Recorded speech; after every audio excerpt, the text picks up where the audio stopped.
कड़वी सच्चाइयाँ जो आपकी ज़िंदगी को एक नया रुख देंगी।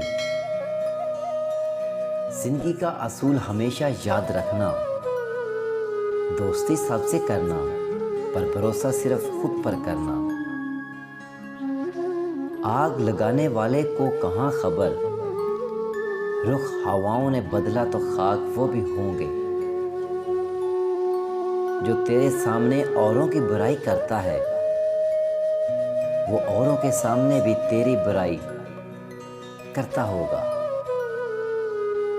इस दुनिया में हर इंसान की दो कहानियां होती हैं, एक वो जो सबको बताता है और दूसरी वो जो सबसे छुपाता है।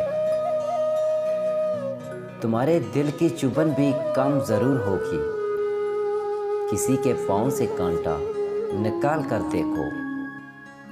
इंसान कभी अपनी कमाई से गरीब नहीं होता, बल्कि इंसान तो अपनी ज़रूरतों के हिसाब से गरीब होता है।